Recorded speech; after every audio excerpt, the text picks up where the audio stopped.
खुलुमबाय। गोजोन फुंबिलिनि गासिबो बड'लेण्ड बुब्लिनि अनसायगिरिफोरखौ बरायग्रोबाय। दिनै 2 जानुवारि मंगलबारनि फान्जामुथिखौ फरायथिनो लादों आं किलखां ब्रह्मआ। फान्जामुथिनि गिबियाव दं मेष राशि। माबा मोनसे बिबान मोननो हागौ, साननाया जाफुंगोन, मोजां सान जागोन। वृष राशि। न'खराव गोजोन गैयै जानो हागौ, दुखु दाहा नुजाथिनो हागौ, दुखुजोंनो साना बारलांगोन। मिथुन राशि। न'खराव बिनानावनि सुखु फैगोन, सुखुयै थानो हागोन, मोजां सान जागोन। कर्कट राशि। मोजां हाबा मावनो हागोन, गुबुनजों मेगन साजानो हागौ।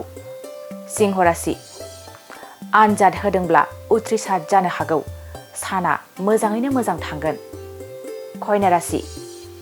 गोसोनि साननायफ्रा फैमाल जाजोबनो हागौ, गोसोखौ जोबोरनो दुखु मोनगोन। तुला राशि।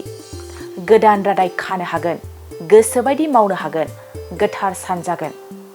वृश्चिक राशि। समाजनि मोजां हाबा मावनो हागोन, मान सन्मान मोननो हागोन, बयजोंबो अनसायजागोन।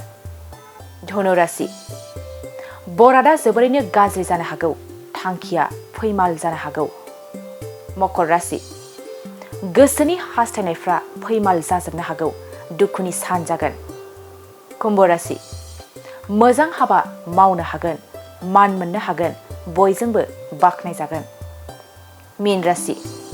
मोजां रादाब फैनो हागौ, रंजा बाजा थानो हागोन, मोजां सान जागोन।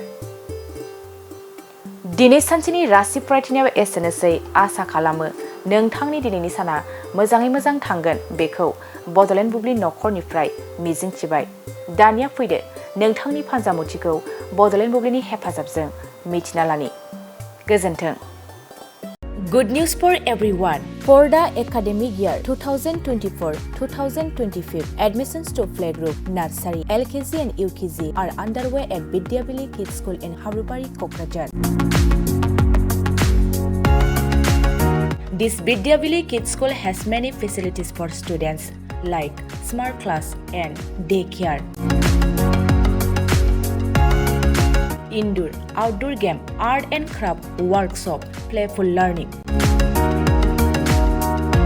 Environment and dance room, modern teaching aids, audio visual room. Good teachers, student one-on-one training on one language and speech development. Experienced teachers, green knowledge.